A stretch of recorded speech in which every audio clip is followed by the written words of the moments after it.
Ah, Mr. Matches, I finally have you in my clutches.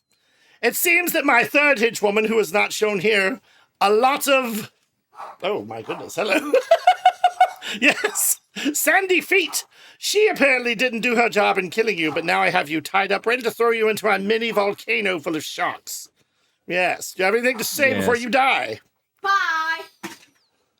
No, nothing? Fine. Then let me tell you my secret plan before you die. I thought you might want to know. I'm going to take all the world's Twinkies, and I'm going to replace the delicious cream filling with mayonnaise. And once I... Yes, and she's stealing my peanut butter M&Ms. And once I do that, I will have all the cream filling, and they'll have to pay me to put it back in the Twinkies. What do you think about that, Mr. Matches Bond? Looks like I'm going to have to give you your just desserts. Ta-da!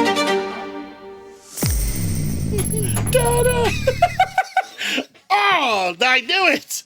Well, tonight, welcome to podcast. NOMS podcast. Yeah, we're doing a Bond movie. That's right, baby.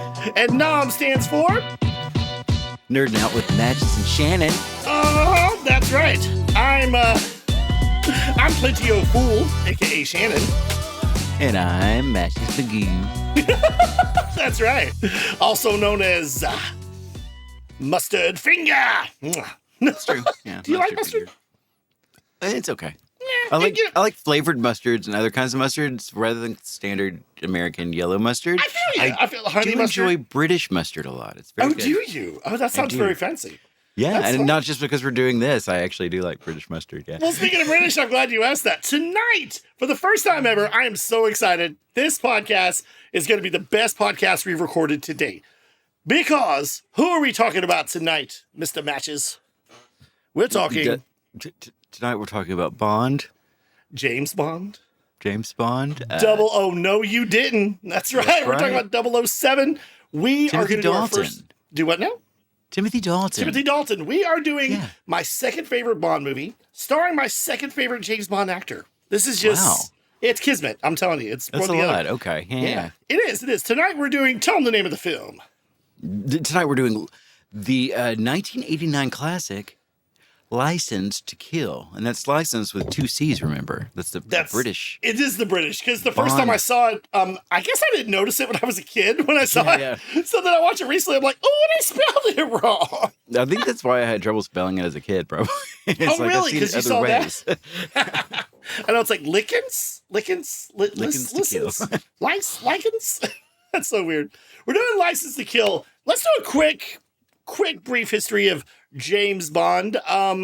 James Bond, of course, secret agent character created by the novelist Ian Fleming back in the day, and debuted in the movies with Dr. No, originally played by Sean Connery. That's right. He was the first Bond. That's right. Was that the first movie? Dr. No was the very first Bond movie. Wow. Okay. Yeah.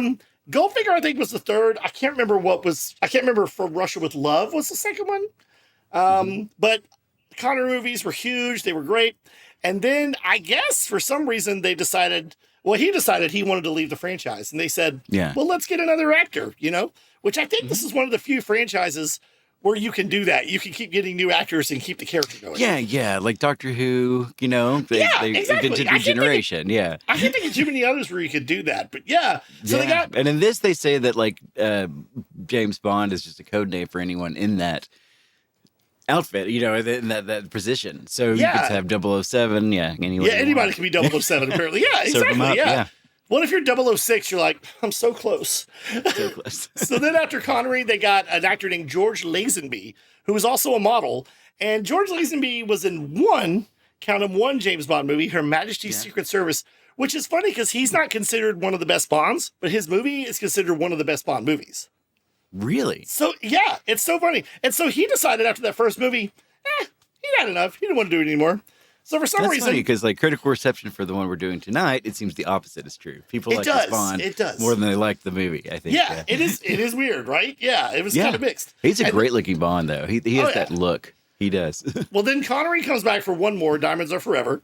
Yes. And then he's had enough. So then they bring in Roger Moore, who's my favorite James Bond because, and I'll tell you why, my history with Bond goes like this. with my mom as a little kid, they would show James Bond movies on ABC like all the time. Yeah. And that was the one that they showed, during my childhood. Oh, And okay. So yeah, you saw because he that one started the most, with I guess? Do what? Go ahead. You saw that was the most, I guess? Yeah, because his first one was 1973's Live and Let Die, which we know is nice. one of the best Bond themes, yeah. And then he Yeah. did about 6 or 7. And then they brought in tonight's Bond, Timothy Dalton. He got the role. Oh. Yeah. That reminds me of the almost cover that was the Weird Al Yankovic version of Live and Let Die.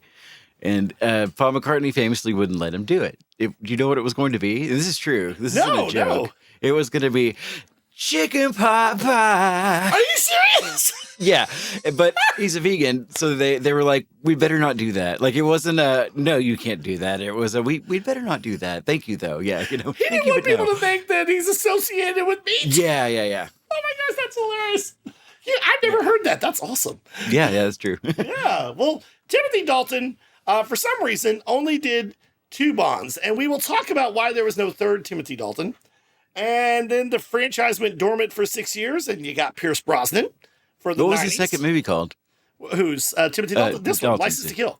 Oh, what was his first one? His very first one was called The Living Daylights in 1987. Oh, okay. I've heard the name. Which to date is the only Bond movie I ever went to the theater to see. Really? Yeah. You didn't go see GoldenEye in the theater? No, I didn't get a chance to. I've rented every single one of them on video or seen them on TV. Like I said, my mom would raise me on these movies, and the movies were, it's funny because they had a 3-hour time slot on TV, right? Because they were pretty long. But even Skyfall? You didn't see Skyfall in the theater? No, I saw that was cinema. I'll tell you about the Daniel Craig movies. I didn't want to like them, and then I finally gave them a chance a few years ago, and I was like, oh, I was wrong. They were good. Yeah, like Casino Royale's great. I think Skyfall is almost perfect.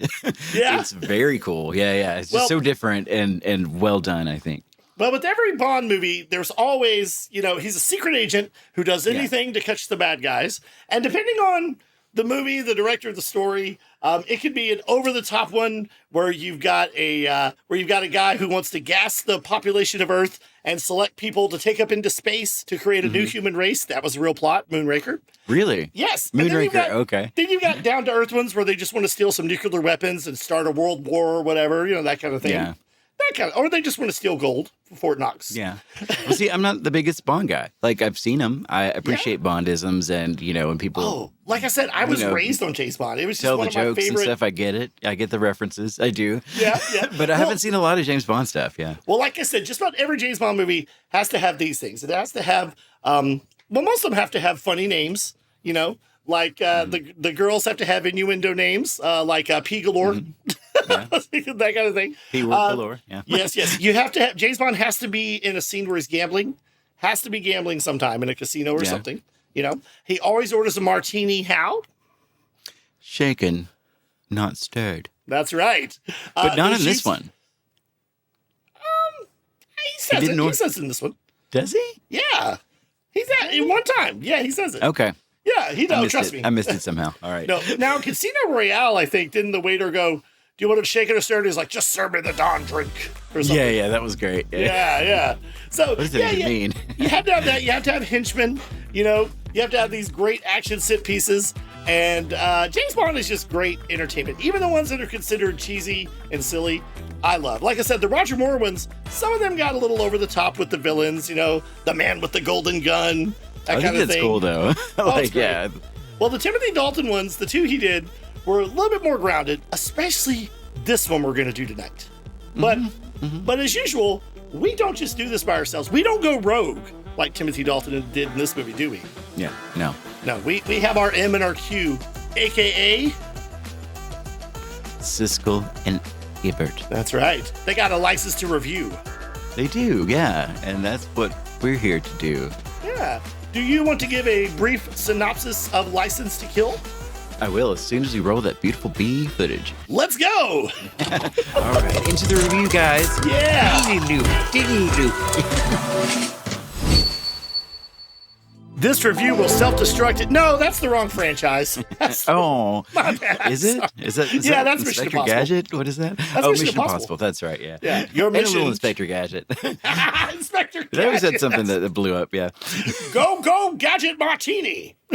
Okay, well, License to Kill is a 1989 James Bond movie where Timothy Dalton goes rogue to avenge his friend Felix Leiter. Leiter, that's right. Oh, yeah.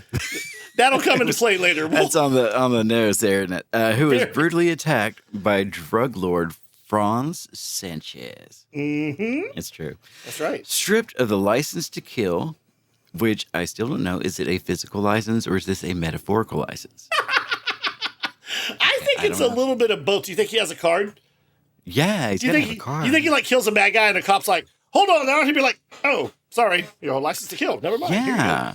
Yeah. Well, anyway, Bond infiltrates Sanchez's drug cartel and systematically dismantles it from within. The film is darker and more personal than earlier Bond entries, focusing on themes of revenge, betrayal, and justice outside the law. Because if you think about it, the bad guys he was killing, he didn't have his license anymore. He could have been prosecuted. Oh, yeah. Yeah, quite a few times. He should have just maimed them. He could have a license to maim. That's right.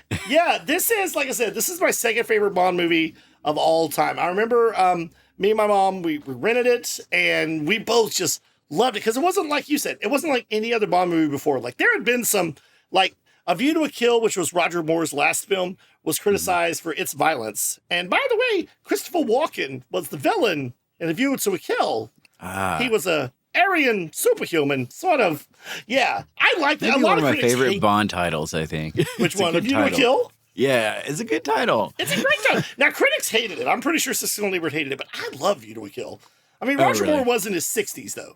Yeah. Okay. Yeah, you could maybe tell. But anyway, that was criticized for its violence. Well, this one has a lot of pretty graphic violence. I think it's the first Bond movie to be rated PG-13. Wow.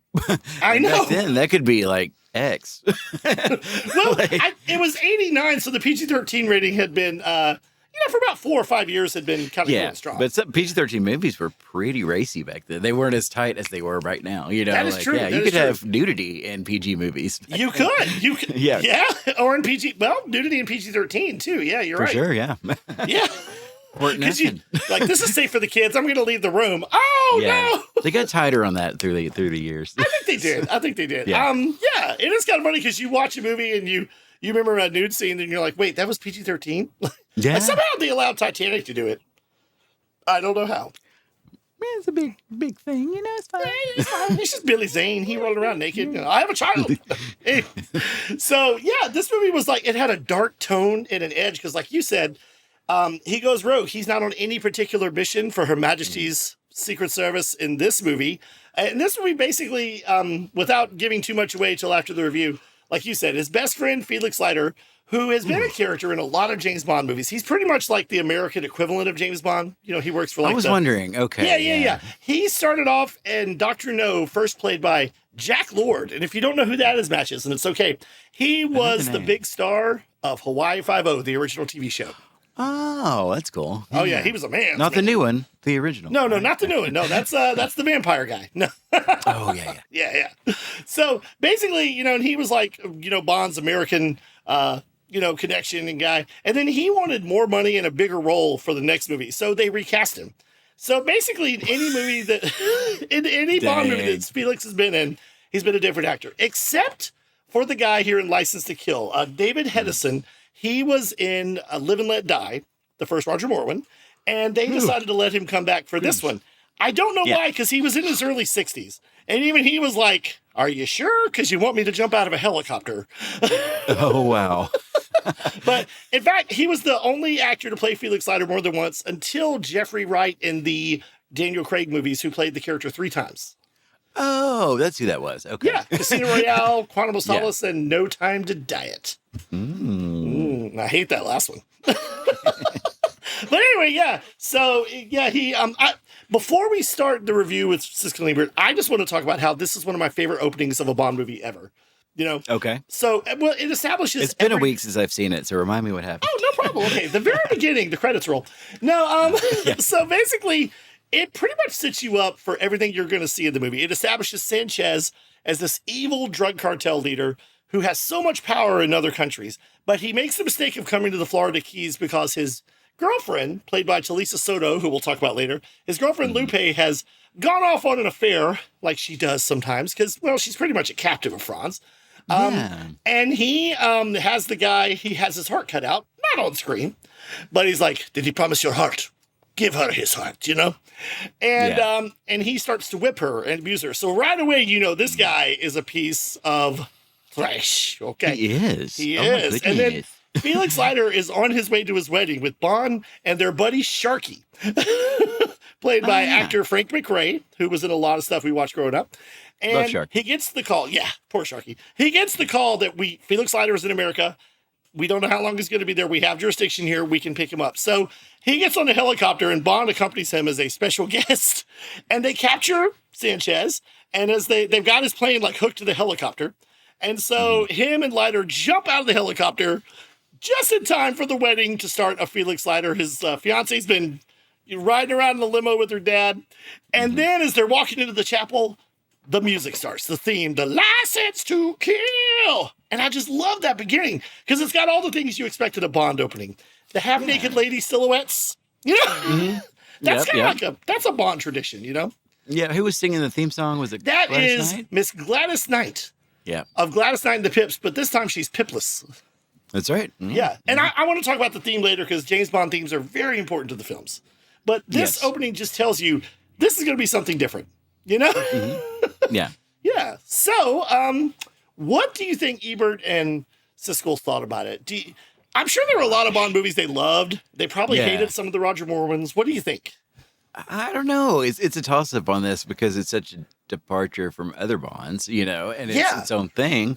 I don't know if it's a perfect movie, but like, I don't think it's a bad movie. Okay. So Now, to me, I'm it's going to perfect. say that they love Timothy Dalton and they like the movie. Okay. It had a lot of surprises that other Bond movies don't have. For instance, Sanchez isn't a want to rule the world or has a master plan villain. Yeah. He's just a drug lord. Yeah, he just throws the guy in the pressure tank and Yeah, he's not going to feed a guy to a shark. That's the kind of thing. Yeah, you know? that's what he does. He is, as your brother said, it's James Bond, Miami Vice. Yeah. What do you say? He ate something that didn't agree with them or something No, like that. he or something disagreed with ate him something that ate him. We'll ate him. Yeah, that's it. Yeah. and we'll talk about that. I love that. So what do you think they thought? I think that's it. I think they're gonna like. I think they're gonna like Timothy Dalton a lot, and I think that they're gonna like the movie not quite as much, but I think they're still gonna like it. Okay, we'll see. Because like I said, this movie kind of sets the precedence for the Daniel Craig area, which was more, dark, a little dark. Yeah. More like his Bond was less jovial, and less like punny and more like, shut up, I'm going to kill you, Yeah. And they didn't really have bigger moments until later, which were pretty cool. Yeah, it's like they had to kind of shed all that and stuff like, now we're going to fly. Mm-hmm. Yeah, fly, little birdie. Absolutely. Well, let's see All what right. Siskel and Ebert thought about License to Kill. BT Dubs, when that song plays, I don't know why, but it sounds like she's saying License to Kilt.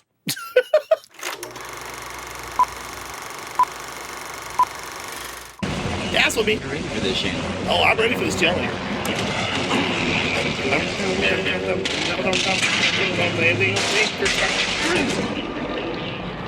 For clearance, this is towards the end. James Bond is back again, but his license to kill has been revoked in the new 007 adventure that stars Timothy Dalton. Our first film is the latest James Bond adventure, and my basic reaction. I don't like the way he said James Dalton. Wait, Like did it he was call him almost James a Dalton? question. Not James Dalton. Sorry. Wait, did he? Oh, Did he? probably. Stars I don't know, Timothy did he- Dalton. Timothy Dalton. Oh, yeah, like he's I don't reading know where I it. got James from. It sounds like he's Like reading he it. was- Timothy. Yeah, it was a nice Dalton. read. Our first film is the latest James Bond adventure, and my basic reaction is that the picture is uneven, ranging from quite exciting to tedious. With Roger Moore now thankfully out of the picture, Timothy Dalton returns as 007, and the result is a more traditional character. Whoa. That was Shots some fired! shade there. Shots oh fired! my gosh. Man Thankfully. down. Roger Moore did make, I think 6 or 7 Bonds, so I can see how they could pick some good ones from that and some not good ones. Oh, yeah. Yeah, By I'm the pretty end, sure they- it was probably just done with, Yeah, we've had enough of your shenanigans. Yeah. Again, Roger Moore was my favorite one because that's the very first one I saw. Because I remember in 4th grade, a friend of mine tell me, like, that wasn't the first James Bond. It was Sean Connery. And I'm like, the guy from Highlander? No. That's funny. Yeah. Oh, yeah. Like, I knew Sean Connery from that day, and then all of a sudden Dr. No plays on TV. I'm like, huh, okay. That's true. All right. Well, let's see Bond with those bedroom eyes there. Less the wise See if it guy, gets more the better. gutsy hard Yeah, worker. I like probably. that difference. Bond's mission in the movie, License to Kill, is to stop a Central American drug dealer. Spoiler! Ignoring his government's demand that he butt out of the Yeah. hunt for this drug kingpin, Bond worms his way into the crime boss's lair, posing as a problem solver for hire. I thought I might find work here. Well, it's very difficult to obtain a work permit in Isthmus. It's, well, one has to show a special talent that people here don't have. Well, that shouldn't be too difficult. The two good-looking women in the movie are Carrie Lowell as an ex-CIA operative helping Bond, and dark-haired Elisa Soto as the drug dealer's girlfriend who is attracted to Bond. You're very professional. Used to work here. Am I going to win or lose? Lose, but not much. Naturally, License to Kill has plenty of action scenes. The best involves Bond trying to hook the drug dealer's airplane as sort of an airborne fisherman. He did say, let's go fishing.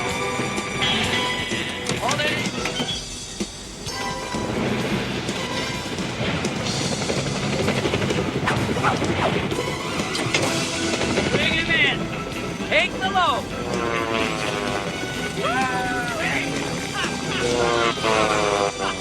That's kind of fun. Some of the other That's a action fun scene. scenes run on too long, as does the whole movie.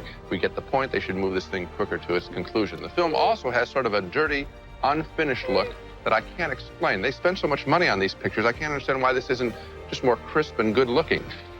But Timothy Dalton is solid as Bond. Robert Davi is a good villain, although the villain itself, the character as written, isn't that powerful. He doesn't seem like a classic Bond villain who's going to take over the world. There isn't a lot of romance there.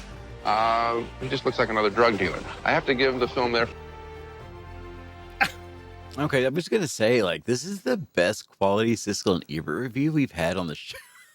This is, he wanted the movie to be crisper and clearer, but this is as crisp and clear as we get from back then. So Yeah, I mean, look at those underwater scenes. You can see all the bubbles.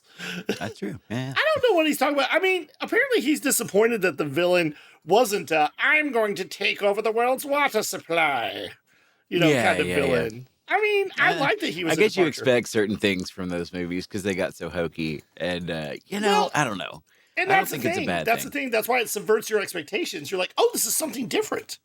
Yeah, that's true. It's like, but is it for some people? Oh, it's something boringer, like. Well, I'll say this: me and my mom were hardcore Bond fans, and we were not Yeah. disappointed. So Okay. yeah, and That's I good. feel like this, and we'll talk about this later about how well this movie did, because it didn't do bad. It did good. Yeah. But it didn't do as good as the precedent Living Daylights, the first Dalton one, and it didn't do as good Yeah. as the other films before it. So Yeah. that's what, kind of led to it maybe being his last and stuff. But I don't know. I'm not disappointed by it, but I get they're being critical about it. Okay. I guess they still have a bad Yeah. taste in their mouth from Roger Moore, but they had Living Daylights to cleanse the palate. True. Yeah. I don't know how I feel. Like okay. almost about halfway through it, I discovered, oh, this isn't like other Bond films. This is just a normal bad guy that's pretty bad. And I was like, I thought I liked it. I thought that was really cool when I first came across the concept, and then I kind of didn't know how to feel. I was like, do I like this? Do I love this? Do I hate this? I don't hate it, but do I like it? He did seem a bit villain of the week, didn't he? A little, but not really. I love that guy. Like, he's in stuff. I've seen him around. We're gonna talk all about course. Davi, yeah, for sure. Yeah, Let's see yeah. if they savage it. I want to see what he was about to say. For I a give it mixed a review. I can't recommend it enthusiastically, sort of reluctantly. It's a real close call for me. I give it thumbs down. Thumbs up for me. I liked it. I guess.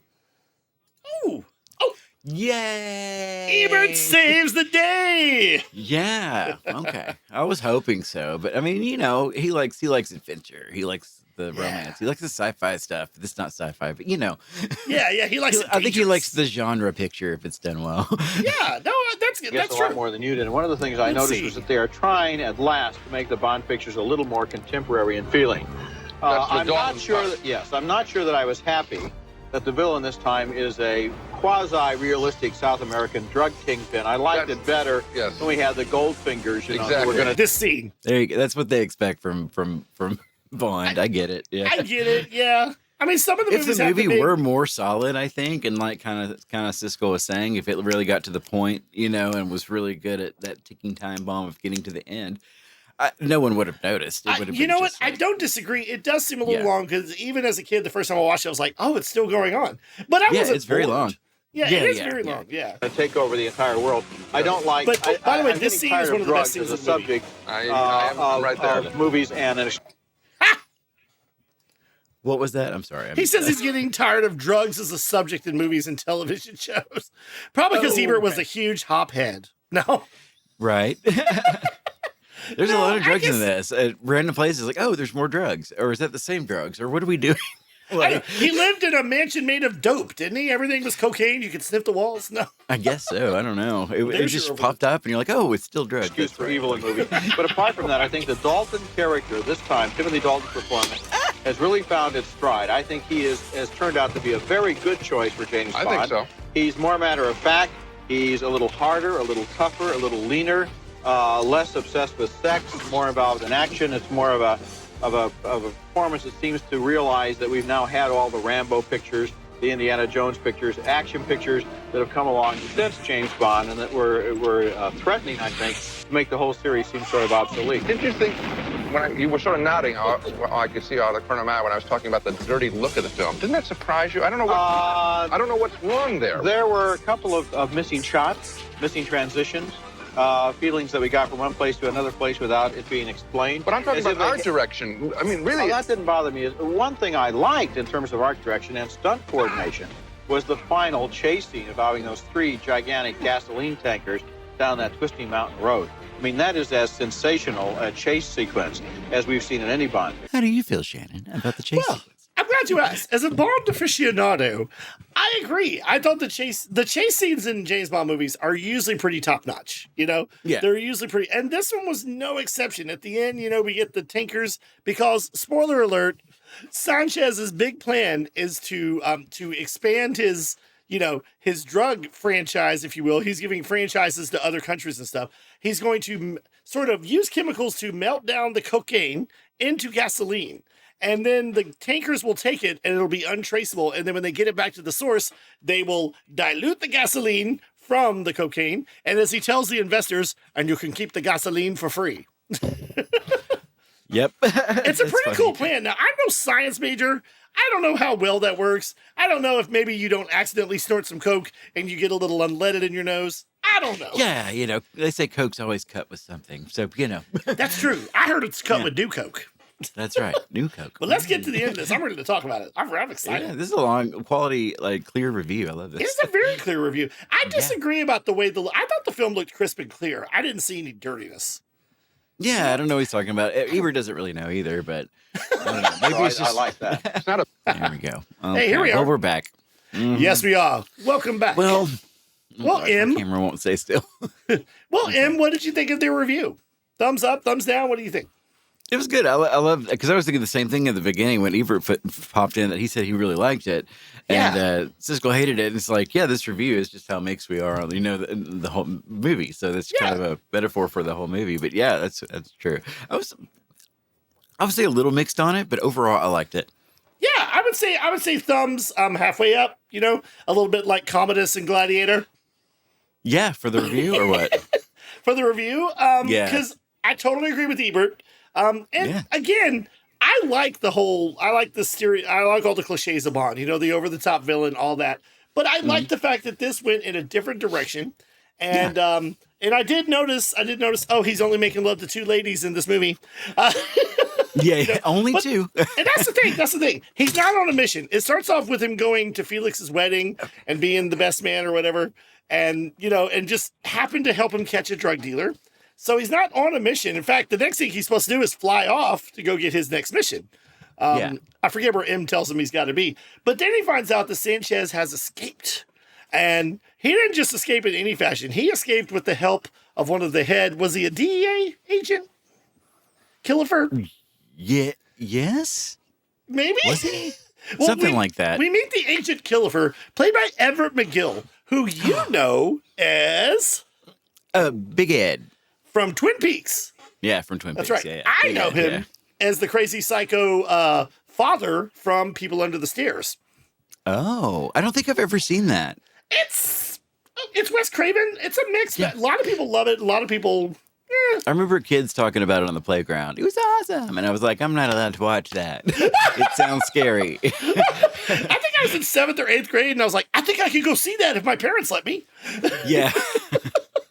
Yeah, so Everett McGill also is a caveman in Quest for Fire, and he's in a lot of stuff. You know, usually plays like a serious kind of heavy guy. I don't know how Big Ed was in Twin Peaks, but I don't know. Twin Peaks is a little wacky, you know. Yeah. He may not be one of the wacky ones, but he was one of the good ones. Like, okay, he's one of the good ones.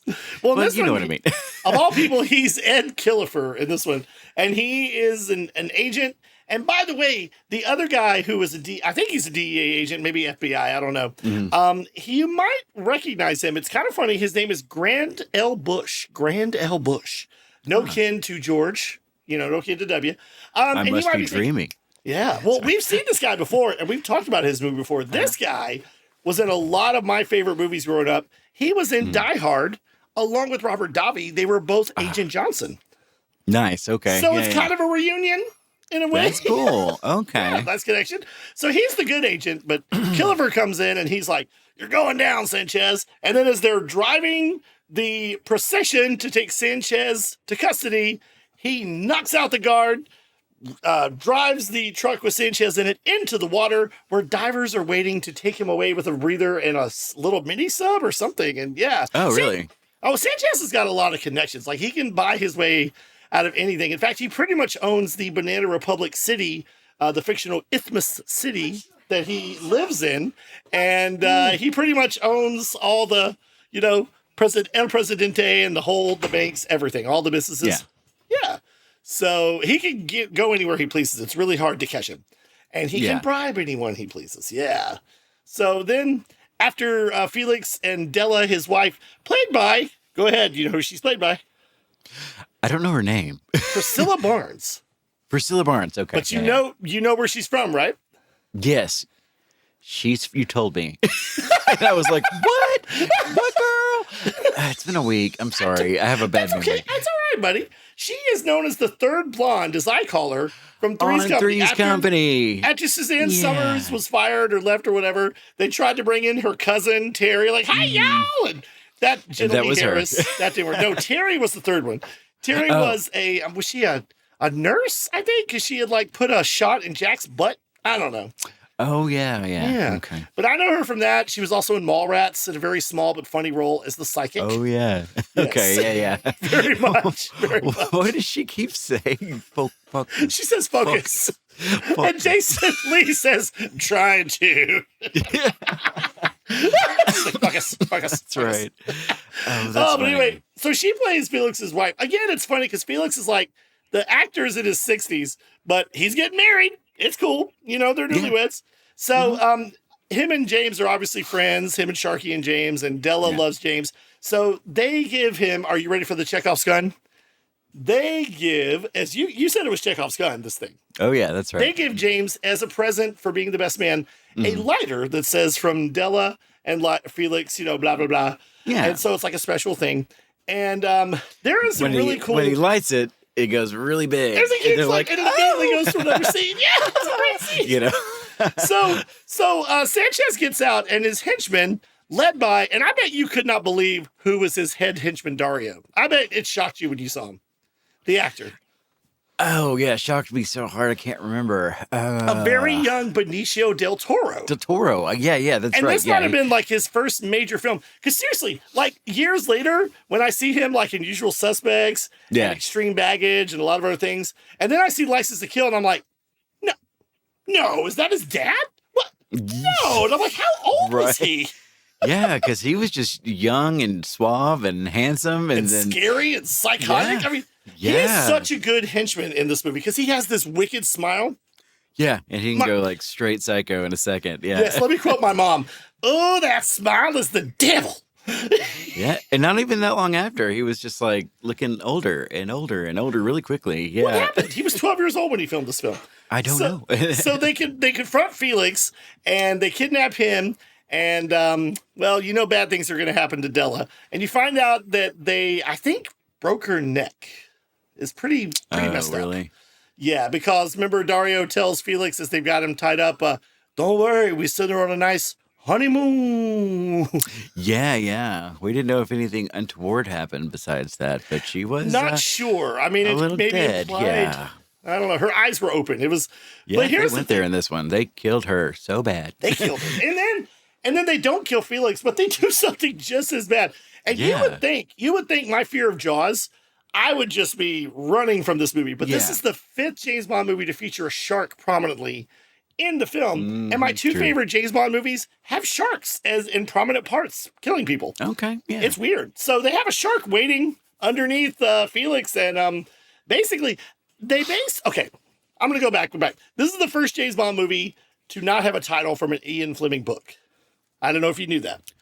I did not know that, but they did very well. But they take elements of Live and Let Die and other James Bond stories and short stories. Because, for instance, in Live and Let Die, apparently Felix loses his leg to a shark. Oh, so that's what happens. He loses his leg, yeah. Okay. But you also meet some more of Sanchez's people that he has in his circle, like Milton Crest, who you said he got blowed up real good. Yeah.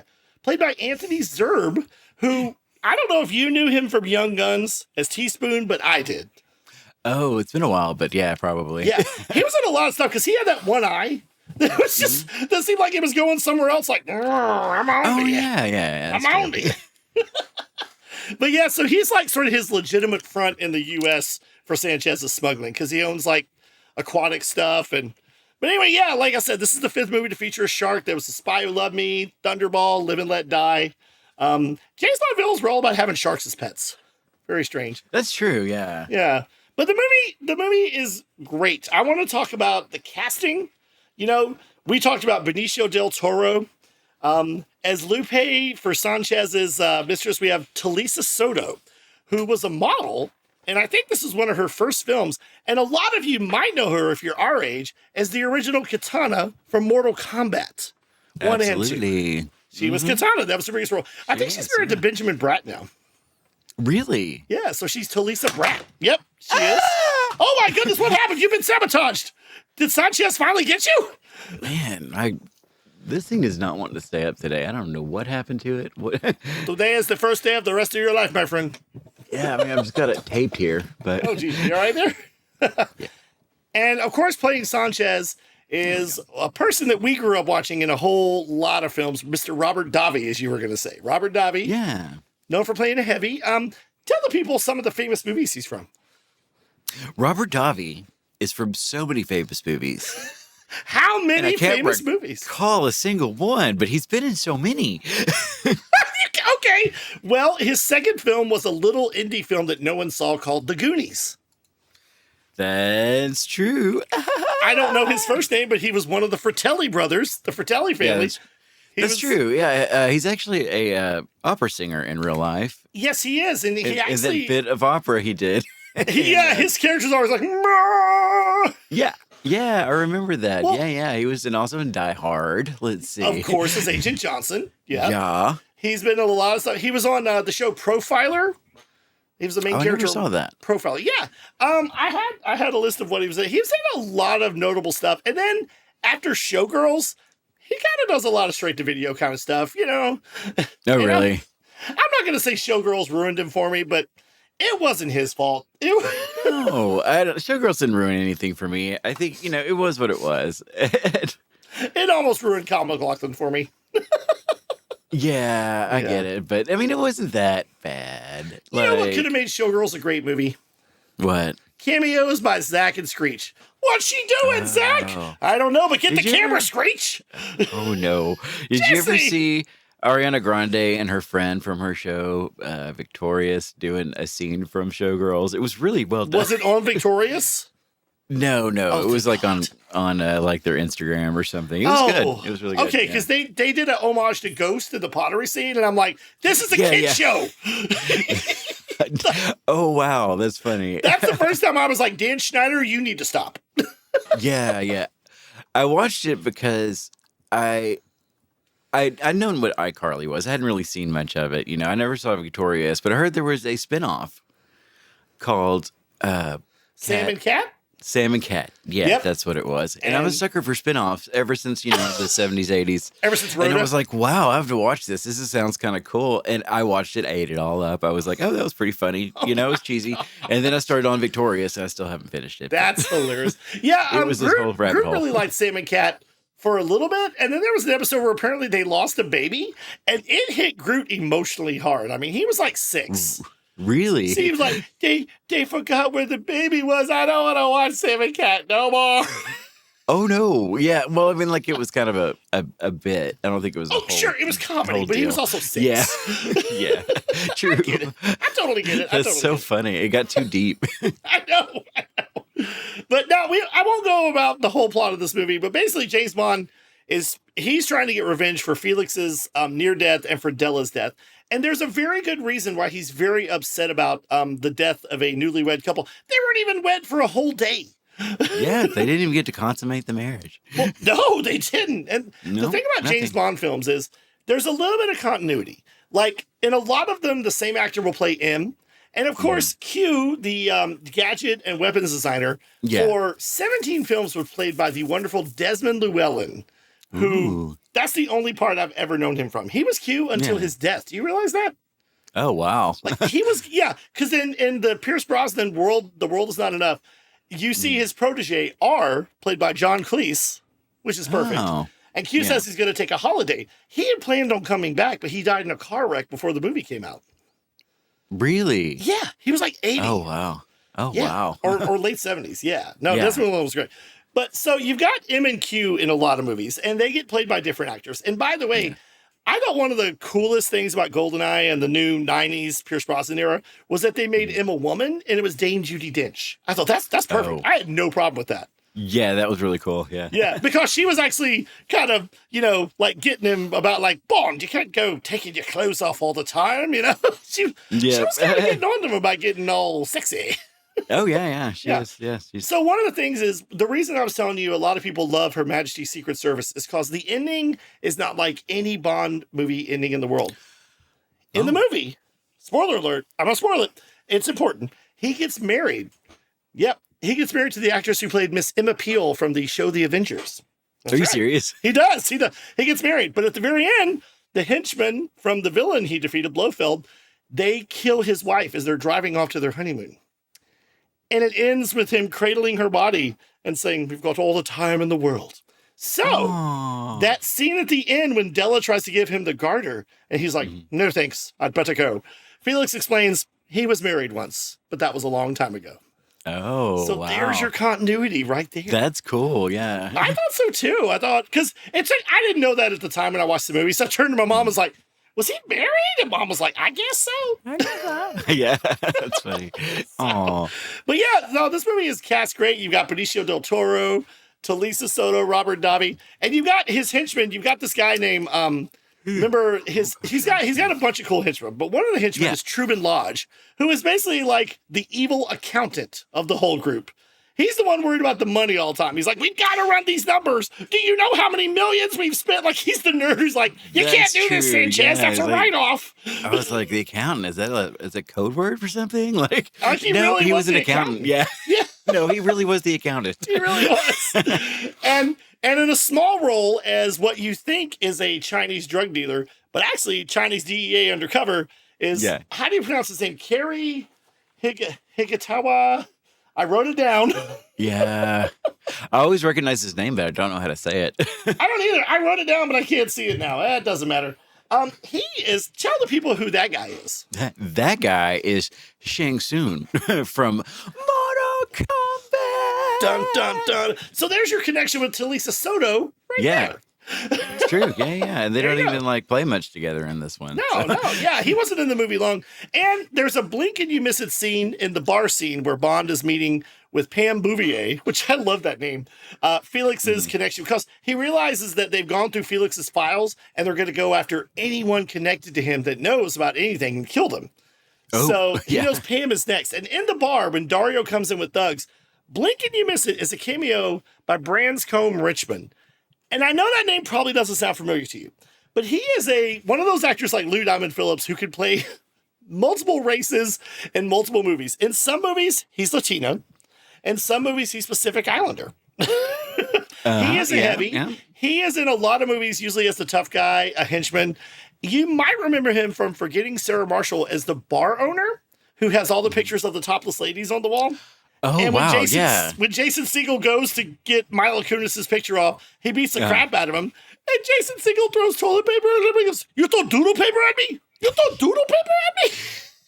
I was supposed to say that's a perfect movie. I love that movie. Go Forgetting ahead. Sarah Marshall's great. I wish we could It is. review it with Siskel Ebert. Maybe we could learn Yeah. it. Yeah. Wait.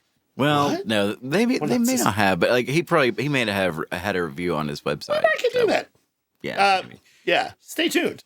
So basically, so you got some great cast. I'm trying to think who else. Like Pam Bouvier is played by Carrie Lowell, and I actually wrote down what she did, but I gotta find it. Carrie Lowell is also known for being on Law and Order for many seasons. If you were a Law and Order fan in the late '90s, Of course, who wasn't? yeah, from like '96 to 2001. I don't When know who nothing she was played, but- on, that was on. And Carrie Lowell is great. She was also married to Richard Gere Really? as a third husband. She had 3 husbands, and the third one was Richard Oh, Gere, and they had a kid. Nice. Yeah, I think it was after Cindy Crawford. Yeah. And Wow. Yeah, I forgot about that. Holy Yeah. crap. Yeah. And what's funny is Bond, like, she's sort of, his Bond girl, and like she really likes him and he really likes her. Yeah. And when they go to Intimate City, he tells her to clean herself up. Right. And what does she do? She gets a haircut. Well, yeah, she does herself up pretty good. She looks great, I think. But I thought she was pretty before. Here's the funny thing. She's wearing a wig before she gets a haircut because her hair was naturally short. So when she went into audition, she wore a wig and they were like, could you give us a different look? And she was like, da-da, da-da. I mean, she probably didn't make the noise, but Yeah, I wish she had, though. Man. that would be very cool. Yeah. You're hired on the spot. You got it. Yeah, the cast is great. The action scenes are great. And then there's the scene where M confronts him while in Miami. I guess it's some, I don't know, MI6 retreat, Yeah. They got all these guards around, and M's telling him, he's like, dang it, Bond, you can't go on this ragtag off the grid mission. The complications. You're supposed to be in, I can't remember where he said he was supposed to be, like, Yeah, somewhere else, yeah. Canada, Doing something Barbados. else. Yeah, he's supposed to be on a mission. And so basically he revokes his license. Now, do you know why that is important? No. The original title of the film was License Revoked. Ah. And this, my friend, is the real reason why they changed it. They thought Americans would not realize that meant anything other than a driver's license. No, that's true. Yeah. So they were like, no, we're going to confuse the Americans. How about license to kill? Yeah, good call. Yeah. So he loses his license and he escapes from M. And the last thing M says is, God help you, Bond. And so Q decides to go on vacation, ends up in Isthmus City, and supplies him with some gadgets anyway. Because what is a James Bond movie without a few gadgets? True, yeah. Yeah. There's some cool ones in here. He's got the Polaroid. He's got the lasers. Yeah, that's true. Yeah, I like that. What else? There was something else, wasn't there? What am I thinking of? I don't know. I'm trying to think. I don't know. They usually end up being some gadget that saves his life. But there is a scene that I think you want to talk about involving Milton Crest, a.k.a. Anthony Zerbe. Basically, Bond decides to turn all of or make it seem like Fran's henchmen are turning against him. So he's like, uncovering rocks here and there. And he plants some money on Crest's yacht and makes it look like Crest stole the drugs that he lost. In that scene where he's skiing behind the plane, where Bond steals some drugs and stuff. You remember that? Okay. And by the way, Crest's henchmen kill Sharky. Yes. Yeah, just like all of a sudden he was just dead. He's just hanging next to a shark. So you're like, how did they kill him? And they're like, his name is Sharky. Get this. I know. And that's the first guy. That's the guy that gets shot with the spear gun by Yeah. And my mom went, Rightfully yes. so. Rightfully so. Oh, yes. My mom was like, yes. So Yeah, anyway, get him. so they trick Sanchez into thinking that, Crest is up to no good because he's already kind of tried to hit on Lupe. So tell them what they do, because as a kid, I thought it was very cool, but I still didn't quite understand what it was. What do you mean? How Sanchez kills Crest and teaches him a lesson. Oh, well, he sticks him in I guess a submarine of some sort, like a diving sphere that would go underwater, and he pressurizes it all the way. Yes. And his head starts to expand or whatever until it literally pops like a Cronenberg film or something. It is very violent. For a second there, I was like, dude, did Scorsese direct this? Is Cronenberg? It was very well done. Yeah. It was very well done. You know, that scene had to be toned down, though. I believe you. Yes. And in the British release, it was cut. Wow. Well, I believe that too, you because it hear was really graphic. Yeah. It was very graphic for a Bond movie. Yeah. Yeah. And then, of course, okay, again, Davi has, Dalton has some good one-liners and some good jokes in this film. But Robert Davi, like, I don't know if I want to say this, but he's very charming. Like, he is great in this character because he makes Sanchez charming, and he's evil. And he'll kill you at the drop of a hat. Yeah. But he actually come up with the line where he says, loyalty means more to me than money. So. Did you really? Yes, that was Robert Davi's idea. I think I should say that. Yeah. Whenever the guy was in the tank or whatever it was for his head exploded, there was a bunch of money in there. You gonna say it? They put all the money in there that they thought he had stolen, but it was Bond's money, I guess. Like, yeah. And it actually was the money Bond. Go ahead. Yeah, it's like, well, what do we do with the money, boss? And he's like, launder it. Yeah. And I'm laughing as a kid, like, ah! Yeah, because he just says it with a straight face and walks off. And it's like, is he serious? Does he want us to clean it? Are we laundering it more? I don't know. Yeah. Well, we find out in Isthmus City that he pretty much owns the whole thing. He owns El Presidente. And then we get to one of the best small parts of this entire film. I think you know who I'm talking about. Mr. Excitement, Mr. Las Vegas. He almost stole Beverly Griswold. Yeah. Oh, I didn't even recognize him at first. It's Wayne Newton. It's Wayne Newton with a little mustache. Excuse me. It's Wayne Newton, baby. That's right, baby. That's right. For no reason. There he is. Yeah. Well, actually, Wayne Newton was a huge Bond fan, and he really wanted a role in any Bond film. So he wrote a letter to the producers, and he says, the next Bond film you make, maybe consider a part for me. So they give him a very small but very important part as a kind of a cult leader, Reverend, because it's kind of a mix of televangelists, which was big at the time, but also a New Age cult. Yeah, And it's another front for in fact, his whole learning center and praying center is actually the lab where they make the coke and put it in the gasoline. Oh, yeah, that's right. Yeah. Reverend Joe, yeah. And so I think what they do is their operation is, as he's talking about donations and locations, he's sending coded words to their buyers. Absolutely. Yeah. So he is important to the operation, and his part is so great because when they get to the drug lab and Bond still has Sanchez thinking he's on his side and everything, and Pam Bouvier goes undercover, and she goes, I want to talk to Reverend Joe. I have a donation. She has this huge suitcase full of money. Yeah. And so this is where you realize that Reverend Joe is kind of a creep too, because apparently he takes a lot of his female followers and spiritually prays with them in private. Yeah. Yep. And so she pulls out a gun, and you remember what he said? Oh, yeah. He says it twice. Bless you. Bless your heart. Bless your heart. Yeah. I was like, wow. At the end, when the lab is blowing up and everyone's running, she drives by him in a golf cart and rips the suitcase out of his hand, and he says, bless your heart. I'm telling you, Wayne Newton, he's so great in this movie. It's such a tiny, thankless role. But tell me what you thought about this movie. Now, tell me your history with James Bond, though. Like, because you're more of the Pierce Brosnan era, right?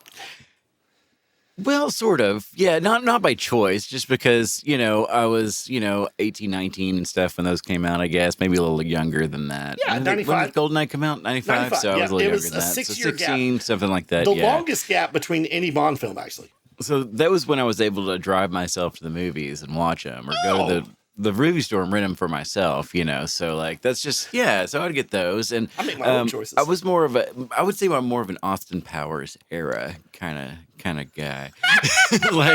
And I did watch. I think which one is the one with Jaws in it? Okay. So I'm so glad you talked about it. The henchman Jaws, played by I think his name was Richard Keel or Kiley or something like that. The henchman Jaws is in the movies. The Spy Who Loved Me, but he was in The Spy Who Loved Me, and then he was in the next one called Moonraker. And the reason they didn't kill him off in The Spy Who Loved Me is because he was so popular. They were going to kill him off.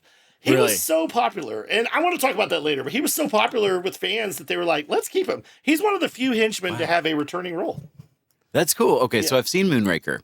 Yeah. That's one I've seen. I think I've watched Goldfinger at one point because of Austin Powers, because I was a Gold member, Well, if you had I was TBS, trying to watch that like that, but if you had that's TBS kind in of the my 90s, history. you saw James Bond every weekend. And I've seen parts of different ones and things like that. So yeah. But you would say Pierce Brosnan was probably the ones you saw more of an introduction, right? Ish. Yeah. Okay. You were aware of James Bond. Yeah. Okay. And plus the video game. Let's not forget about GoldenEye 64, which is considered one of the best video games of all time. Yeah, so good. We played the crap out of that. We're like, how is technology real? It don't get no better than this. No, it didn't. Well, the funny thing, you should mention that because a video game called 007 Legends, Carrie Lowell actually came back to voice her character Pam Bouvier. Really? For that one, yes. Pretty cool. I don't know what it was for. 007 Legends. I don't know if you know at some point. Yeah. I'm not sure. But anyway, that's pretty cool. My thing with James Bond, like I was going to say earlier, it was 3 hours on TV. So when I was real little, my bedtime was 9. So to me, I thought the movie had the worst ending ever because it just ended. Because I had to go to bed. I thought the movie was over. Really? Unless it was those rare nights where I would sneak down the hallway. Yeah. I was a hard kid to get to bed. Believe it or not. Yeah. Me too. Yeah. You have to have some warm milk shaken, not stirred. No warm milk. I tried it one time. I was like, this is what people do. We're going to have a warm milk. Warm milk is a bad idea, folks. It's not a thing. It is. Some people may like it, but no. Oh, gosh. Yeah. Well, so I thought the movies ended like that. So I get a little bit older. I'm able to stay up to 10. And I'm like, what the heck? There's a whole nother hour. So true. I finally got to see how they ended. But anyway, I like this movie. I would give it probably an 82% if I were to rate it on such a level. Okay. So I'm going to give it, let's see. Well, is there anything else you want to say about it before we move on? No, we've gone over time, I think. Let's wrap it on up. Yeah. We've gone 007 minutes. Yeah. Okay. I want to hear what you give it first. Okay. Well, like I said, this is my second favorite James Bond movie. I love the 2 Timothy Dalton movies. And real quick, I want to say one of the reasons why Timothy Dalton didn't come back, they were planning for a third film. And then there were some rights issues. And there's always been like litigation and lawyers and all kinds of things about the Bond rights. There was a family that used to own the Bond rights called, and I thought it was the Broccolis. Because I never heard it pronounced, but apparently they're pronounced the Broccolis. Are you sure? Yes, the Broccolis. Oh, wow. It's a whole family. Yeah, they pretty much passed down the rights to each. I was listening to the, what's that podcast that we listen to a lot? What Went Wrong? And they were calling it the Broccolis too. So Yeah. And the Broccolis, for better or worse, they had tight control of it. So what had happened was basically Pierce Brosnan was in the running to play James Bond after Roger Moore. Yep. After Roger Moore. And he was on a show called Remington Steele. So Pierce Brosnan almost got cast. Remington Steele got a hold of this, and they said, oh, no, we want one more season.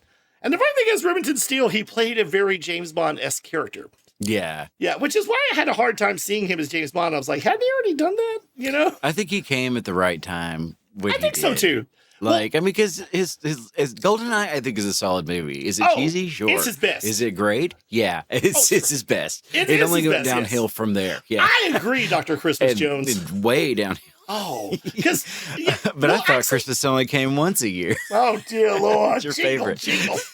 Well, Tomorrow Never Knows, his second one, or whatever it was called, that was the first James Bond movie I was ever disappointed by. I don't know why. I was like, Really? Yeah, it wasn't good though, and it wasn't received well either. No, it wasn't. There's a reason for that. I don't think it's his fault. Die Another Day was. No, it was The World Is Not Enough. That's the one with Dr. Christmas Jones. Then Die Another Day. Yep. With Halle And that Berry one as was Jinx. a little better than the other one, but yeah, think not as good so. as GoldenEye. Had Yeah. that great Madonna song. Yeah, Halle Berry. Was that Halle Berry? Yeah, Halle Berry. Yeah. Oh, real quick, I want to talk about James Bond themes. I'm sorry, I know we want to rate it, but James Bond themes are iconic in a lot of ways. There's Live and Let Die.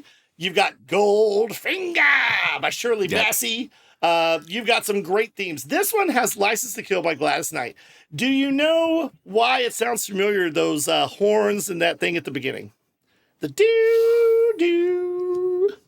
That is borrowed from Goldfinger. They had to pay the rights to Shirley Bassey or whoever wrote the song to use that because it's kind of a variation of the wah, wah. Really? So, like, the James Bond estate doesn't own the songs, too? No, apparently It's the songwriter. weird that the artist would retain the rights, too. Like, that Yeah. hard. Like, And there's been yeah, some- that's good. And there's been It's some good, great but- ones, some Oscar winners like Adele's Skyfall. That one just melts Yeah. your heart. Billie Eilish, No that's Time to great. Die. Billie Eilish was great. Yeah. Didn't Tina Jack Tur- White have one? Am I Who? making this up? Jack White. Yes, yeah, Jack White and Alicia Okay. Keys sing the theme for Quantum of Solace. I don't That's remember. right. But one of my Yeah. favorite underrated ones is Chris Cornell, You Know My Name from Casino Royale. I think that's one of Oh. the best themes because I that forgot sets you about up. that. Yeah, Yeah. the credits. Did It you gets know you after he hyped. died? Sorry, this is off topic. No, it's but, okay. But We're having some Brendan time. Small made a cartoon animated music video for one of their later songs Oh. with all of them in it, Metalocalypse in it, because he did home movies and Metalocalypse, Yeah, Brendan yeah, yeah. Small. And it is an awesome video that everyone needs to see. I think it's called Black Rain. Okay. But yeah, I'd never heard of it back then. And I watched it the other day and I was just blown away. Like, this is rock. It's so good, you know? That's awesome.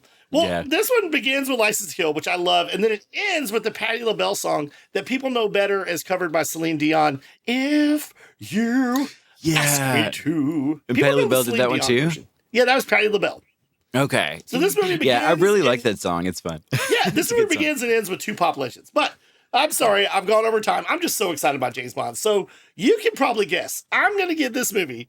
Mhm. It was unexpected. It was great. Me and my mom were very upset that Timothy Dalton didn't come back. Yeah. I'm giving this 5 Sharkies out of 5 Sharkies. Wow, that's really high, Shannon. You can't get any higher than that. No, you really can't. You really can't. And let I me love tell you- Sharky so much. I can't believe he went out like that. He should have been doing it for Sharky too, not just, his friend. Yeah, he probably he was. He was for Yeah, I Sharky guess as so. well. Oh, Yeah. we got to tell him real quick about the Chekhov's gun. I'm so sorry. At the end when he shows them, Oh, yeah. you know, We they got our already Chekhov's showed gun him. finally. Yeah. Yeah, he's like, we could have had it all. Why'd you do it? And he shows him the lighter. He's like, don't you want to know why? And there's the lighter that they gave him. Then he lights Sanchez. Oh, And it's big enough flame to light him on fire and everything else. So he's hot, hot, hot. So what's Yeah. your rating, sir?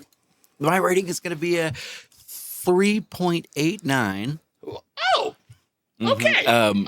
Killifers out of 5. Kill him first. Hey, if you'll I notice, just love that name. he says a line about Sanchez offering 1 million bribes to everyone, and Sanchez goes 2 million. And then Yeah. later Killifer goes, $2 million is a lot of cash. Sorry, buddy. It's a lot of cash. Yeah. It's a lot of cash. So 3.8, I like it. Yep. Well, that was our very first Bond movie. 3.89. Oh, sorry, 3.89. Yeah. My mistake. My mistake.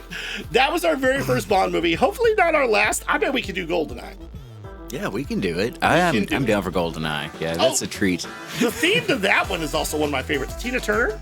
Yeah. Oh, I love that one. Yeah, yeah. I think Bono and the Edge wrote it, if I remember correctly. Yes. Like yes. it had a great, had a Yeah, great I looked it up pedigree. again after you mentioned that the other day. And I was like, is that right? And it was right. Yeah. Something like that. Yeah. That's Well, so whatever. funny. Well, that was Bond, James Bond. And now, what do we do, Monty Penny? What's next? Next, we're going to watch as Shannon performs a silly song. That's right. It's going to scare the living daylights out of you. Are you ready? scare the living daylights off of us? From Russia with Love. Here it comes. Oh, Here is no. today's theme inspired by License to Kill. Are you ready? I don't know. All right. Hey, let's get ready. Let's get ready. We're gonna get a little weedy here, okay? Got a license to kill on Her Majesty's Secret Service, but right now I'm chill. My friend's wedding and he's nervous. He called Sanchez. made it to the first dance. But the bad guy, he got away soon. And a shark ruined their honeymoon. Now I'm just a secret agent, baby. I'll get the bad guy and the ladies. I got my license revoked, that's crazy. Ooh, shaken, not stirred. Oh yeah, I'm mad. Looks like I'm not totally solo. Oh yeah, they're bad. Is it that Benicio del Toro? Whew. There it is, my friend. Yeah. I'm just a middle-aged dirtbag. Yeah, I provided the electrical rock air guitar. I saw that. Yeah. I liked it a lot. And now, Yeah, if it's anything I love, it's Wheatus and that song. So, right. I mean, that was their only hit. But I mean, if you're gonna have one hit, have it be that. yeah, and they're still around. You know, they're still doing it. That thing. Yeah, You know, they're out They there recently doing it. played like an acoustic show here and where I'm at. So Oh, cool. yeah, my brother-in-law went. It was quite the affair. Nice. But now it's time for something completely different. It's time for something that's gonna rock your world, What's little Bond that, girl. I'm talking about the. Are you ready? I got a video movie corner. Pick up the week.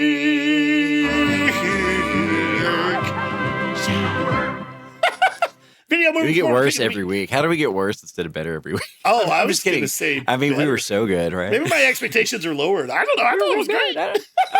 Okay. I'm just hard on myself. I'm sorry. That's okay. Don't bring me to you. Come here. So what's the video movie corner pick of the week, Matches? Look, the video movie corner pick of the week, Shannon, is that time and place of the show that we visit that little movie corner down the street. We rent the video of our dreams. Is it a brand new release? Is it a $1 deal? I don't know. You know what I'm talking about. Is it a home movie we found in our collection? We're like, oh, this was bad. Back in the day when you went to a movie store, yeah, the brand new releases were the top tier releases. You paid top dollar for them. You paid $3. You did in some for the places. new movies, yeah. And then some of them, if they're a little older, they were $2. And then you go to the $1 movie thing because you know it's just a dollar bill, whatever. It's going to be the older movies that are in the middle of the place, you know. And if I remember correctly, weren't new releases a lot of places you'd only keep them for one day? I think so. Yeah, I feel like something that was a rule. You're like, yeah, and if you kept it was shorter time too. Yeah. Yeah, like, you had to pay maybe that go fee. 5 days with a $1 rental or something. But yeah, Maybe or a weekend. There was a weekend deal. I something think. like that. Yeah, there were different rules. It was weird. It was a weird time, guys. Like, it was really cool, but it was really there were rules. Well, if I tell that to Rocket and Groot, they're gonna be like, "What? That was a terrible time to live. What did you do?" It sounds awful, but it was not. Well, if I was a kid, I would be like, "How do you listen to a record in your car, Dad? Come on, you can't do it. How do you play your music in the car?" Oh my god! Oh, so what's your video movie corner pick of the week, or do you want me to go This first? week, I don't care. But I'll say this week, Shannon, my video corner movie of the week is going to blow yours out of the water. Okay. Well, I guess we'll just have to go to the tape. Let's see if it's real. Oh, right. Knock it out There's of the not a lot park. I can say about mine, so I'm going to go really quickly. I'll just get it out of the way. This week, mine is actually a documentary. Oh, And it's not the I know. No, it's not the one you're thinking of, and it's not what you're thinking of. what is am I thinking? Well, I mean, a very famous person who died recently named Paul Rubens had a documentary out recently. So that's not the one I'm doing. I'm doing. I wasn't thinking that at all, but yeah, I'm excited to watch that one. Yeah. Well, tell me what your And it's good. documentary is. I do recommend it. It's very cool. Pee-wee is himself on Max. Yeah, they even have the old Christmas stage show of Pee-wee on HBO you can watch, and it's very, very dirty. it's extremely dirty. I remember renting the Pee Wee Herman show that was on video. That was a video of his. Did you? Of his stage Oh, show. yeah. From the Oh, that's 80s. not for It wasn't children. that dirty. Oh, was it? No, It was more like a we'll PG. see. Like he looked up a girl's dress with mirrors. No, he did that on the actual TV show. I remember watching Pee-wee's Playhouse, and he was going under Mr. Von's dress with his foot with the mirror on it going, and I was like, oh my God. The secret word is cops. Yeah, man. Cops. Oh, wow. I think they got away I'm with so back sorry then. I It's digressed. okay. No, I don't want to say a lot about it because it's really, really interesting, but it's called Herb Alpert Is. Oh, Herb. Okay. I know this And it's guy. about Tell Herb us- Alpert and the Tijuana Brass. Yeah. And they had their own style, their own swagger. I think he was actually of Jewish descent from Romani mother and some other kind of father, I guess. Yeah, Polish father, something like that. Cool. And yeah. So you've heard their songs before, right, Shannon? I mean, I'm sure I have. I just, You know, speaking of very James Bond, Austin Powers. Yeah. Yeah, exactly. Yeah, Okay, they did yeah. Austin Powersy types. You've seen the whipped cream cover, the famous Yes, green LP, whipped cream and other with delights. the woman sitting in it, in a That's huge naughty. thing of whipped cream, and everyone had that. My parents had that. You album. showed me the copy because you're like, I thought Yes. this was naughty back in the day. Back in the day, the Perp Alpert outsold the Beatles like 2-1 at some point. Yeah, Like, it's weird. He was the and Kenny it was just G of his instrumental day. music. Yeah, and it's brilliant. Like, and this is good. It goes to like his rise and also his fall. Like, he apparently had a divorce at one point, and that just gave him the yips. He couldn't play the trumpet anymore. He said the trumpet was his greatest enemy. Okay. And it just he just would stumble through it. You know, he couldn't do it anymore. But yeah, it's a powerful documentary. It's a very good music documentary. I think everyone should watch and enjoy. Nice. And what was it called? I think it's called Herb Alpert Is or something, but it's available from Peacock. It's available on Amazon. It's available on YouTube for free. Okay, I'm gonna have to check it out then. All right. Yeah. Well, my video movie pick of the week is in keeping with our Bond theme. Now, I told you that Timothy Dalton was my second favorite Bond, and that License to Kill is my second favorite Bond film. Well, my first favorite Bond that I grew up watching was Roger Moore, and my very favorite Roger Moore Bond film. It was hard to choose because I love all of them, even the silly ones. But my favorite is The Spy Who Loved Me. The Spy Who Loved Me released the year I was born. Bam! That's the one that Austin Powers 2 is named for. That's right. The Spy Who Shagged Me. And it is the debut of the henchman Jaws, who a lot of people our age might know as, I can't remember his name, but he was in Happy Gilmore as Happy Adam Gilmore. Sandler's boss with the nail in his head. Yes. And he'd be like, and I will see you after the show in the parking lot. Yeah. That guy was a scary man. But it has the henchman Jaws, who is a huge, hulking dude with Was he metal a giant? teeth. Well, I mean, he was kind of Andre the Giant-y. I think Or he he had one just of those like a- things where he kept growing. Yeah, But that's he- it. Yeah. He has these metal titanium teeth, which he uses to bite and kill the people, which he's a little scary.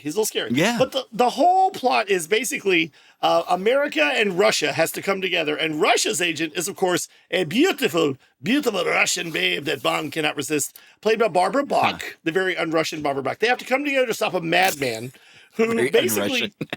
his whole love theme, that. his whole thing is he's trying to use nuclear submarines to cause a nuclear war. And he has, get this is one of the over-the-top ones, but to me it worked. An underwater lair full of perfect people that he's going to start a new society on underwater. And and this is the movie where they get the Austin Powers joke of the seats that slide the people down whenever he hits the button. Because Really? he hits a button and a lady who's going to quit, she goes down into a shark tank and is basically eaten by a shark. Are there ever sharks with lasers, or is that just No, the sharks never have lasers on their heads that I remember. Dang. That's an Austin Powers thing. But it's funny you should say that. I'll tell you about that in a second. But this movie is great. It's got the great chase scenes. It's got the funny quips. It's got a great theme song that you may have heard growing up. The one that goes, nobody does it better. Oh. Remember that one? Yeah. Better than all the rest. Nobody does it quite like you do. Matches, you're the best. Miss Steph.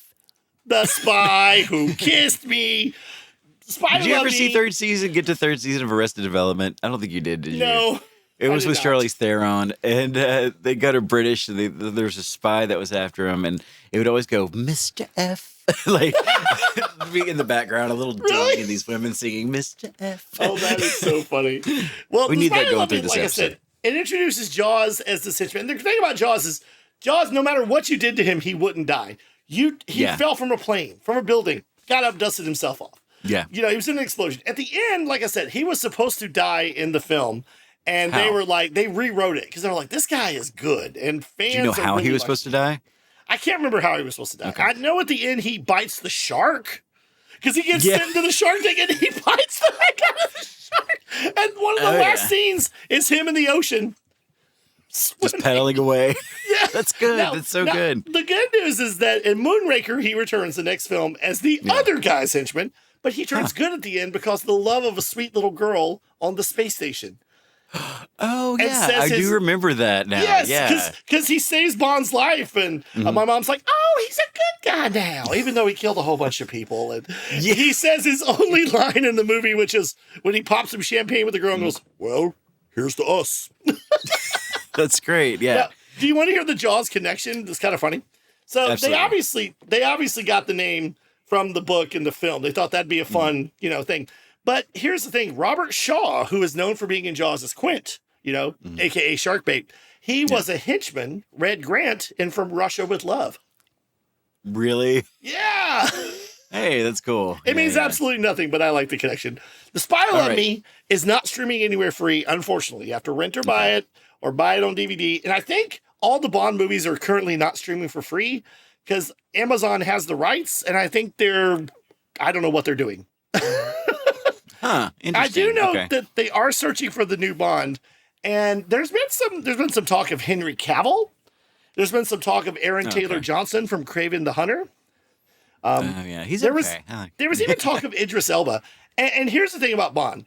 Bond has to be just two things. Bond has to be a man and British. So Bond can be black. Bond can be any color. I am totally cool with that.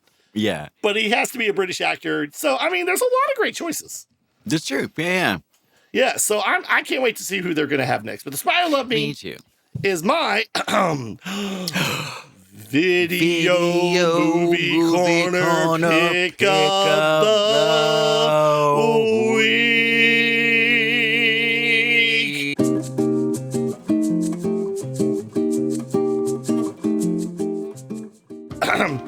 State your name. Name, please. Bond. James Bond. Bond. Yes. Okay. You are here to renew your license to kill. Is that right? Sir, are you renewing your license to kill? That is correct. Okay, we got a few things to go through. First off, what was the name of the last sexy henchwoman that you had relations with? That was, oh gosh, probably Pussy Galore. All right. Going to have to get a blood test No, later. no, it might have been Amanda Hugginkiss.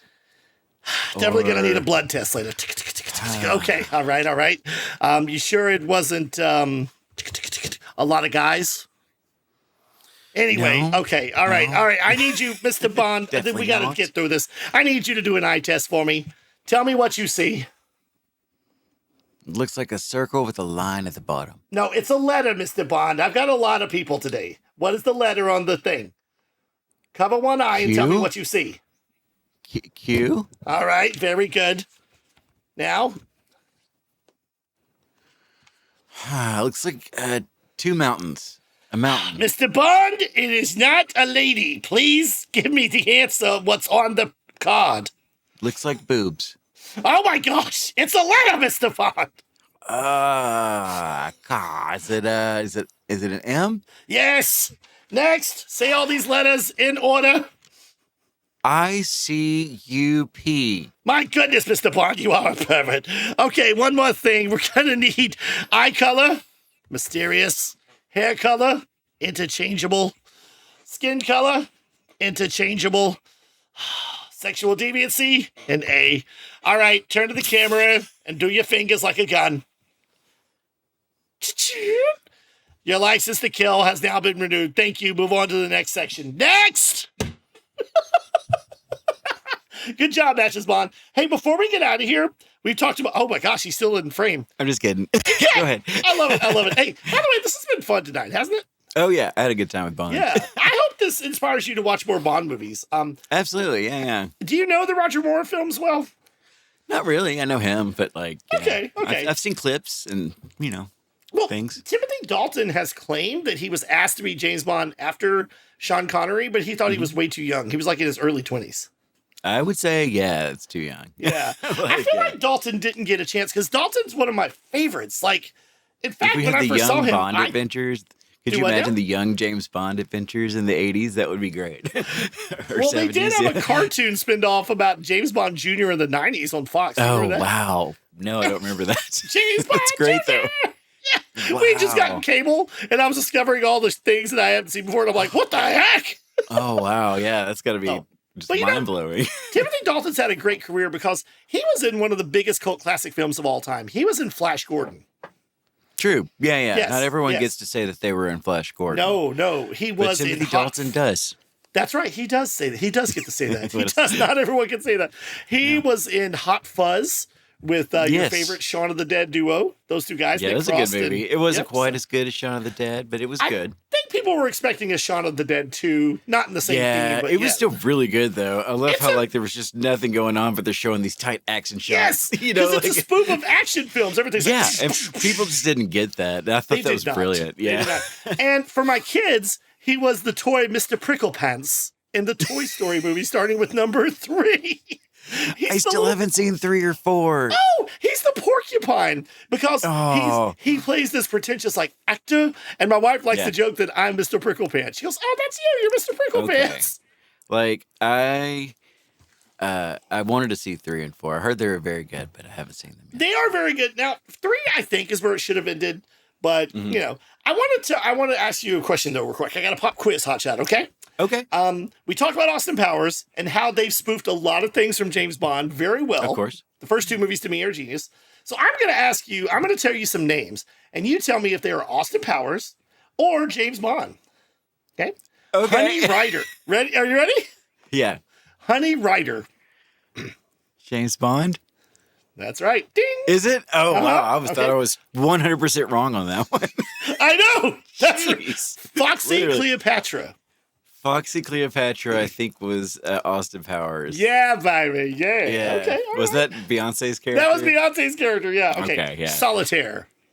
Solitaire. I think that's Bond. Yep. That's Bond. Is That's it? Bond. Okay. Yep. Plenty O'Toole. Is that Bond? That's Bond. she was this very voluptuous girl in Diamonds Are Forever, and she comes up to him as he's gambling, and she's like, "My name's Plenty O'Toole," and he's like, "We're gonna say that again." Oh, wow. Okay. Oh, Okay. this is funny because this reminds me. I was on a sports podcast one time, the only other podcast I'd ever been on as a guest.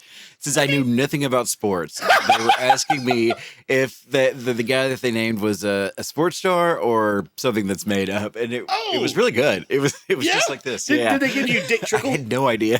Did they do Dick Trickle, the NASCAR driver? I probably, yeah. I don't know. It's on YouTube somewhere. I could probably That's find awesome. it. I got a few more. here. Frau Farbissina. Oh, that's Austin Powers. Okay, very good. I Odd did- Job. yeah. Odd Job, I know, is from GoldenEye. That's So- right. Goldfinger, I think. Goldfinger. Yeah. Yeah, yeah. He was And- in the GoldenEye game. That's right. And yeah. the only second James Bond henchman to come back. Yep. That's right. Okay. Okay. Teehee. I'm not Gotta be kidding. Austin Powers. Nope. It's No! Bond. Live and Let Die. He's got a claw for a hand. His name is Teehee because he's always smiling. Wow. Teehee is great. I love Teehee. Okay, Mayday. That's good. Mayday is James Bond. Yep. Chew Me. Chew Me. It's gotta be James Bond. Yep. Okay. A Lotta Vagina.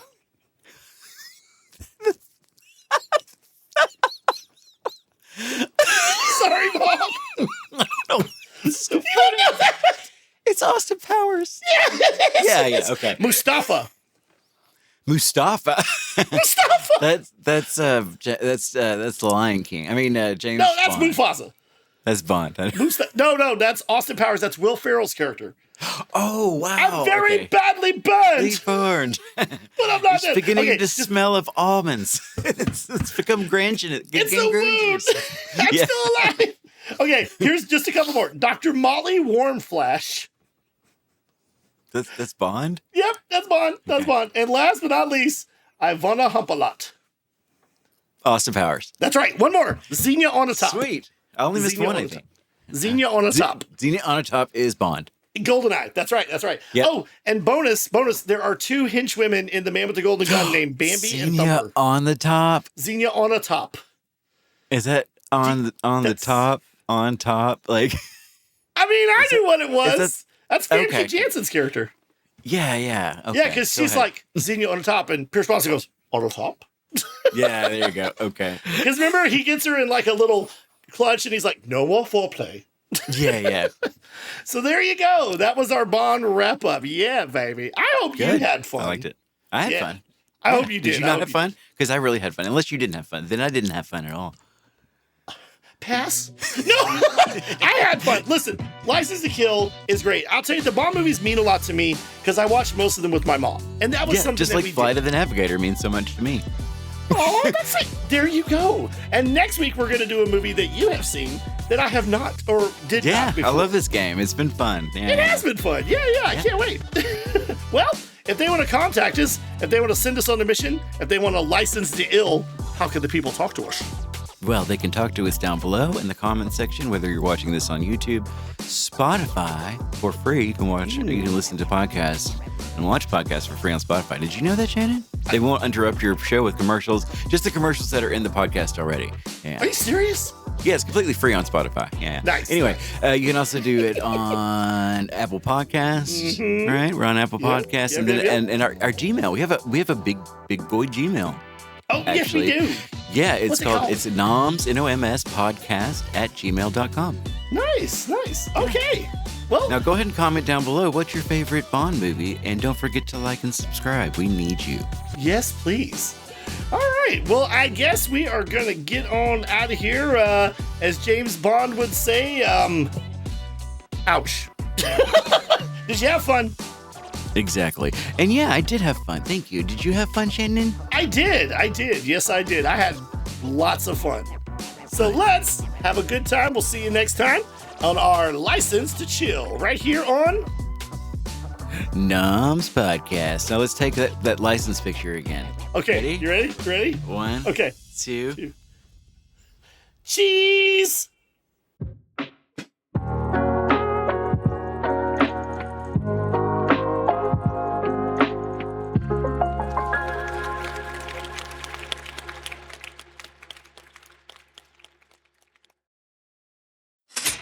Nom nom nom. Nom nom nom.